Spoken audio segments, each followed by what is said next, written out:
Hello, and welcome to another special edition of the Fire Chief Podcast, the only podcast dedicated to the Chief Medical Officer.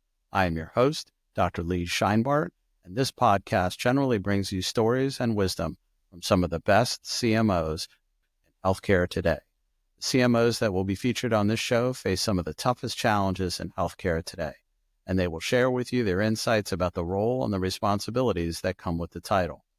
Last week, I had to broadcast from my office on account of Hurricane Milton, but today I'm back in the recording studio at the Florida Institute of Technology. While most folks on the east coast of Florida have been able to resume normal operations, many parts of the southeast United States are still in recovery mode, and we are still on hold regarding the formal launch of our podcast. After I shared 10 tips from Milton on the Fire Chief, I was asked if I could provide some guidance to new physician leaders regarding the IV fluid shortage facing hospitals and clinics. By now, this is very old news. Some folks are still picking up pieces and wondering what I might have to share. By way of background for those non-healthcare listeners who are unaware of the shortage of IV fluids, let me fill you in. Baxter Healthcare is the largest U.S. manufacturer of IV solutions used for countless medical support and interventions in this country. The company opened its IV fluid manufacturing plant in North Cove, North Carolina, which is north of Marion and west of Asheville, in 1971. Now, in 1972, 1 year after the plant opened, Hurricane Agnes plowed through Appalachia and soaked the Carolinas. The North Cove plant, however, chugged along, and for those who forget, Agnes took a very similar path as the recent Hurricane Helene, except just past the Smoky Mountains, Agnes went east and Helene went west. But just like Helene, Agnes caused incredible devastation, only this time, particularly in the Susquehanna Valley of northeast Pennsylvania, in Luzerne County, where I might add, my grandparents, along with their brothers, sisters, and cousins, all lived and saw flooding of their homes to 6 to 7 feet, with most ceilings on the first floor at the time perhaps just over 8 feet. I still remember the water line on the buildings downtown every time I visited Grandma and Grandpa. The North Carolina plant chugged along and ran smoothly for the next 52 years, at least mostly smoothly.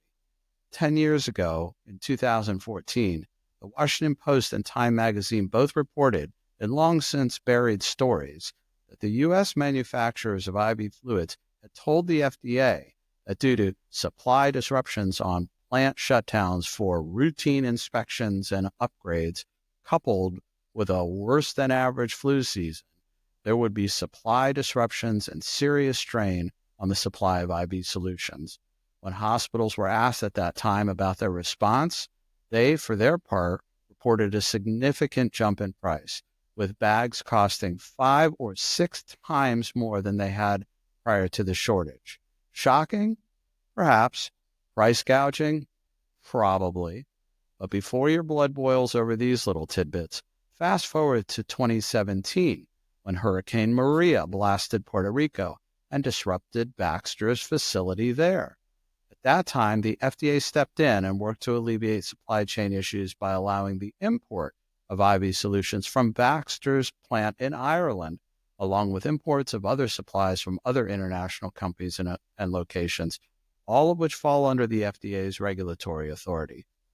On September 27th this year, it was clear that western North Carolina was essentially destroyed and the bridge leading to Baxter's facility was severely damaged, and the plant was closed until further notice.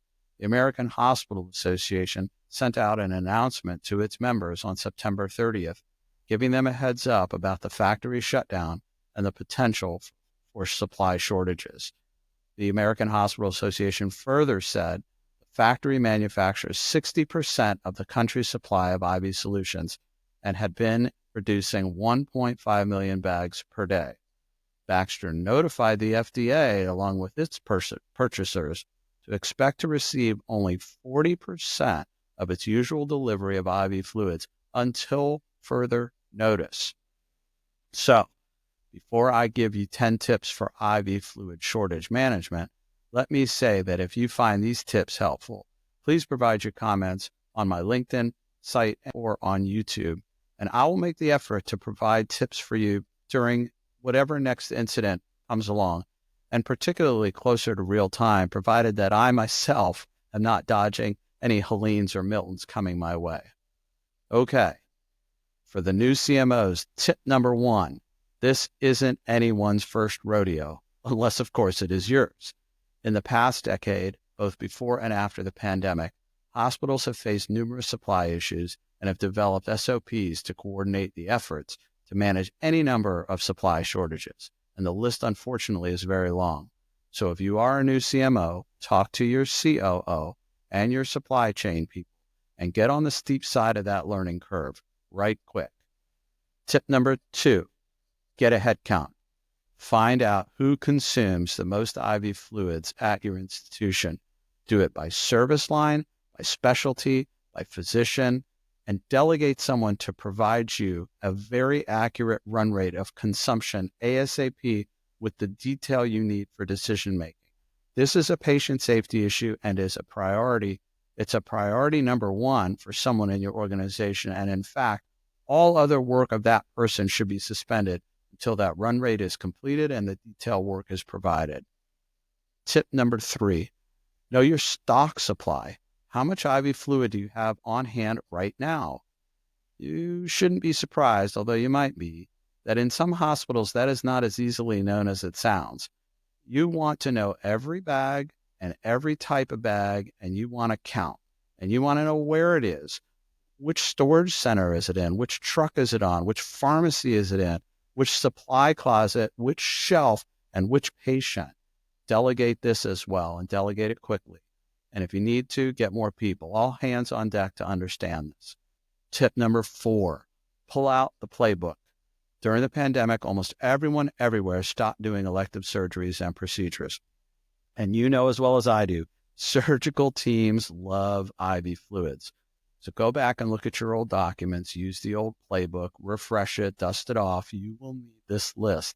You will need to assemble a team now to begin to cull those surgeries and procedures to cut back on the use of IV fluids. And be prepared to make phone calls yourself to physicians, particularly from you to another physician, as well as to have a team calling the patients for rescheduling. This is going to be a tense moment for sure. Tip number 5, call a clinical huddle. Set up a team with your leaders from pharmacy, the OR, the ED, case management, quality. Get them together and have them pull some more old documents and find out what medications can quickly be converted to oral and not running with IV solutions. Look at your antiemetic protocols, your antibiotic protocols, your use of IM and sub-Q medication. How much unfractionated IV heparin can you switch to low molecular weight heparin? You get the idea. Don't forget to look at your TPN usage, who needs it, who can go with some type of enteral feed. Look at the home IV infusions you may be in charge of. Look at continuous bladder irrigation, large use of IV fluids, although not the same type exactly as we run intravenously. It's still something worth paying attention to. Number 6, get in front of the MEC. I've said it before and I'll say it forever. The corollary to that is never fall behind the MEC. Medical staff have already caught wind of this from every corner of the globe, and they are ready to push the envelope.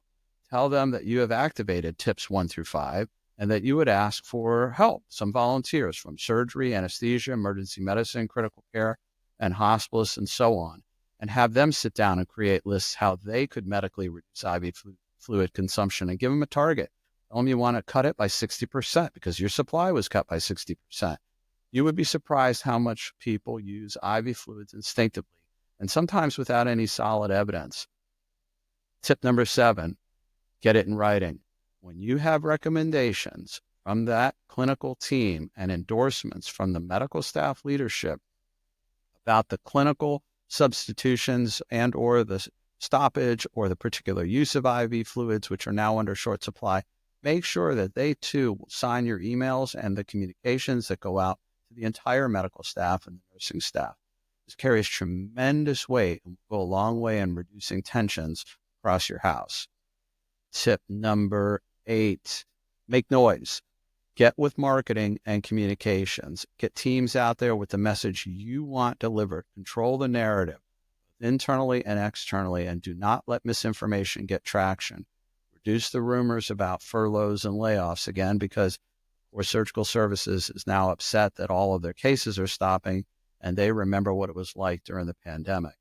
All of the events of the last 4 years, you do not want folks to be any more anxious and scared than they already are about current affairs.